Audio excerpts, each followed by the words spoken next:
আপনার জীবনে অনেক দুঃখ আসতে পারে, আপনি মুখোমুখি হতে পারেন নানান ঝঞ্ঝাক্ষুব্ধ ঝড়।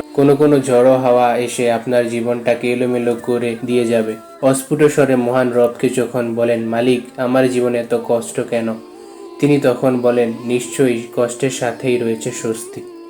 এমন কঠিনতর বিপদে আশেপাশে কাউকে পাচ্ছেন না, এমনকি অন্ধকারে আপন ছায়াটাও মিলিয়ে যায়।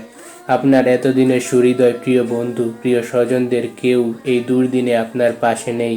নিজেকে খুব একা মনে হচ্ছে অকুল দরিয়ায় একটি ডুবুডুবু নৌকায় আপনি একাই যাত্রী। এই নৌকা যে কোনো মুহূর্তেই তলিয়ে যাবে। এমন সময়ে আপনি যখন আশাহত হয়ে রবের কাছে ফরিয়াদ করে বলেন, মাবুদ আজকে আমাকে সাহায্য করার মতন কেউই নেই, তখন আপনার রব বলেন, মুমিনদের সাহায্য করা আমার দায়িত্ব। প্রিয়জনেরা বিচ্ছেদ ঘটিয়ে দূরে চলে গেছে। জীবন নামক চোরাবালির সাথে আপনি আর কোনোভাবেই পেরে উঠছেন না। খুব অসহায় বোধ করছেন। মনে হচ্ছে আপনি এক্ষুনি ডুবে যাবেন দুঃখের অতল গহ্বরে, হারিয়ে যাবেন চিরতরে। তখন যদি মুখ ফুটে বলেন, আল্লাহ আমার পাশে আজ কেউই আর অবশিষ্ট নেই, তখন আপনার ডাক শুনে আল্লাহ বলেন, ভয় পেও না, আমি তোমাদের সাথেই আছি, আমি সব শুনি এবং দেখি। পাপে জর্জরিত হয়ে আছে জীবন, চোখ মেললেই চারিদিকে কেবল অন্ধকারের ঘনঘটা দেখতে পান।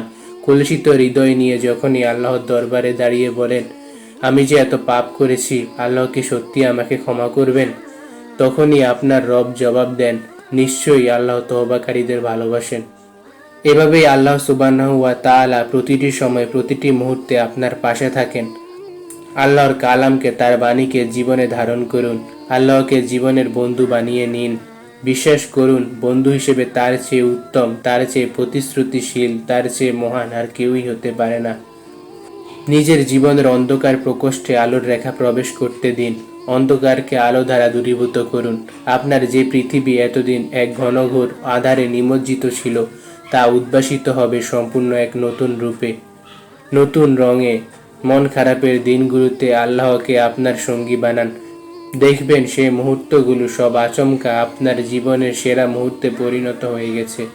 তাই যে দুঃখগুলো কথা কাউকে বলতে পারছেন না, যে দুশ্চিন্তার অনলে আপনি দগ্ধ হচ্ছেন প্রতিদিন, যে ভয় আপনাকে তাড়িয়ে বেড়াচ্ছে অহরহ, হারানোর যে বেদনা আপনাকে কুরে কুরে খাচ্ছে, যে অস্থিরতা আপনাকে ঘুমাতে দিচ্ছে না, যে ভগ্ন হৃদয় আপনাকে ভেঙে খান খান করে দিচ্ছে, সে সমস্ত মন খারাপের গল্পে কেবল বলুন, হাসবুন আল্লাহ ওয়া নিমাল ওয়াকিল, আমার জন্য আমার আল্লাহই যথেষ্ট।